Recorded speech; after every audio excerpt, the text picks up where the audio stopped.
নমস্কার বন্ধুরা, নতুন একটা রেসিপিতে আপনাদের সবাইকে স্বাগত।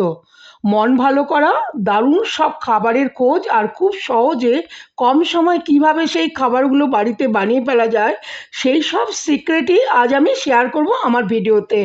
ভিডিওটা পুরোটা দেখুন, জিভে জল আসা কিন্তু গ্যারান্টি আমার। আইটেমটার নাম হলো মুসুর ডালের বড়ার সাথে ডিমের যুগলবন্দি। তাহলে আর দেরি না করে এবার আমি শুরু করে দিই আজকের নতুন রেসিপিটা। আপনারা কিন্তু সবাই আমার সাথে থাকবেন, আর কত কম সময়ের মধ্যে এই আইটেমটা বানানো যায় সেটা আপনারা পুরো ভিডিওটা দেখে নিন। আচ্ছা বন্ধুরা, আমি যে ডিমের কারিটা বানাবো তার উপকরণটা আমি দেখিয়ে দিচ্ছি কেমন। মুসুর ডালের বড়া দিয়ে যেহেতু বানাবো তাই একটু মুসুর ডাল নিয়েছি, আর ডিম কারিটাকে অনেক সুস্বাদু করব দেখে পোস্ত আর কাজু নিয়েছি, আর দই নিয়েছি এই জন্য যে দইয়ের সাথে কাজু আর পোস্তটা পেস্ট করব। তার সঙ্গে থাকছে টমেটো, পেঁয়াজ, রসুন, কাঁচা লঙ্কা। আচ্ছা, মুসুর ডালটা বড়া বানানোর জন্য মুসুর ডালটাকে আমি 10 মিনিট ভিজিয়ে রেখেছিলাম, আর যখন পেস্ট করেছি তখন একটু কাঁচা লঙ্কা দিয়েছি, একটু নুন দিয়েছি, আর একটু কালো জিরা মিশিয়ে নিয়েছি।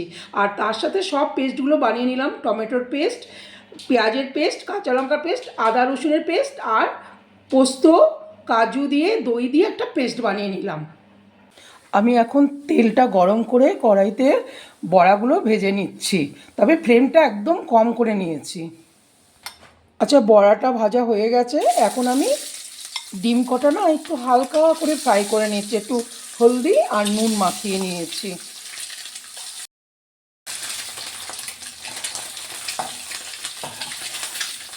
আচ্ছা, চট করে না আপনাদের একটু দেখিয়ে দিচ্ছি ডিমের কারিতে আমি কী কী মশলা দেব কেমন। নুন, জিরের গুঁড়ো, হলদে গুঁড়ো, কাশ্মীরি মির্চির পাউডার, আর এটা আমি ফোড়নের সময় দেবো এলাচি, দারচিনি, তেজপাতা। দারচিনিটা অনেকে পছন্দ করে না, তাহলে না দিলেও চলবে। আচ্ছা, আমি সর্ষের তেল দিয়ে কিন্তু রান্না করছি, ঠিক আছে।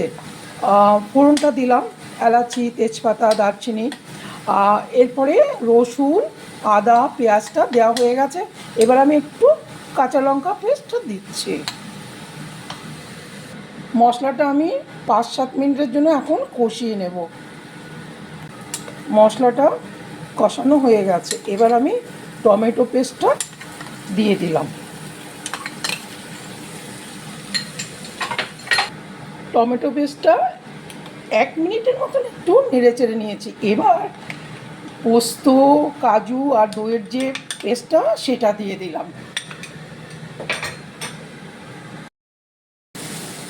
মশলাটা কষে গেছে, এবার আমি একটু পরিমাণ মতন জল দিয়ে দিলাম।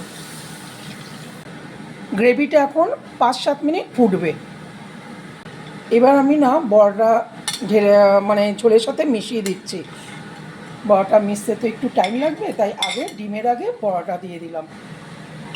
বড়াটা বেশ নরম হয়ে গেছে গ্রেভির মধ্যে থেকে, এখন আমি ডিমটা ছাড়লাম। ডিমটা গ্রেভির মধ্যে দেওয়ার পরে আমি জাস্ট 2 মিনিট ফুটিয়েছি। তৈরি হয়ে গেল আজকের নতুন রেসিপিটা, ডিম আর মুসুর ডালের বড়ার যুগলবন্দি। সবাই দেখলেন তো কত কম সময়ের মধ্যে আমি এই নতুন রেসিপিটা বানিয়ে ফেললাম। তাহলে আর দেরি কেন বন্ধুরা, আজকের আপনারাও বানিয়ে ফেলুন এই নতুন আইটেমটা। আজ তাহলে এখানেই শেষ করছি, আর ভিডিওটা ভালো লাগলে একটা প্লিজ লাইক করবেন, সবার সাথে শেয়ার করবেন, আর আপনারা সাবস্ক্রাইব করতে ভুলে যাবেন না যেন, কেমন। टाटा। वीडियोस बनाने हैं फिल्मोरा है ना।